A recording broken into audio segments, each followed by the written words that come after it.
एक बार भगवान शिव के सेवक ने कहा कि हे प्रभु, आप तो दिन भर मूर्ति बनकर खड़े रहते हैं, एक दिन मुझे भी आपकी जगह खड़ा होने दीजिए, आप आराम से घूम आइए। शिव जी मुस्कुराए और बोले ठीक है, लेकिन एक शर्त है कि मंदिर में कोई भी आए और कुछ भी कहे, तुम्हें बस सुनना है, जवाब नहीं देना है। सेवक ने शर्त मान ली और भगवान ने सेवक को अपने जैसा मूर्ति का रूप देकर मंदिर में खड़ा कर दिया ताकि वो बिल्कुल भगवान जैसा दिखाई दे।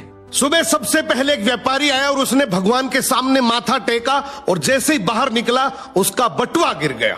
सेवक बहुत बेचैन हुआ, मन किया कि व्यापारी को आवाज देकर उसका बटुआ लौटा दूं, लेकिन भगवान की शर्त याद कर चुप रहा।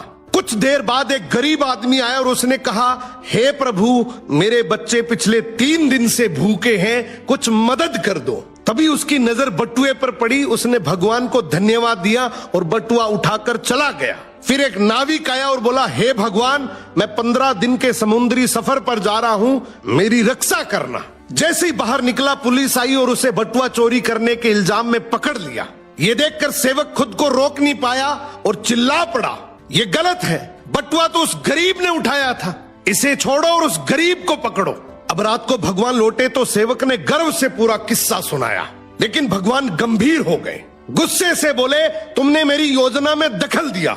वो व्यापारी बेईमान था, उसका बटुआ गिरना उसके कर्मों का फल था, और गरीब को बटुआ इसलिए मिला ताकि वो अपने बच्चों का पेट भर सके। और जहां तक नाविक की बात है तो उसका जहाज एक बड़े तूफान में डूबने वाला था, पुलिस द्वारा पकड़े जाने से उसकी जान बच जाती, लेकिन तुम्हारे बोलने से गरीब जेल चला गया और सब गड़बड़ हो गया। फिर भगवान सेवक से बोले, जो कुछ भी होता है उसमें मेरी योजना होती है, तुम्हारी नजर सिर्फ उस पल की सच्चाई देखती है, लेकिन मैं संपूर्ण समय और कर्मों को देखता हूं। इसलिए जब भी तुम्हें कुछ गलत लगे तो समझ लेना मैं तुम्हारे भले के लिए कर रहा हूं। हर हाल में मुझ पर भरोसा रखो। निष्कर्ष, कभी कभी हमें जो चीज गलत लगती है वही असल में हमारे अच्छे के लिए होती है। भगवान की योजना हमेशा हमारी सोच से बड़ी और गहरी होती है। अगर इस बात से सहमत हो तो कमेंट जरूर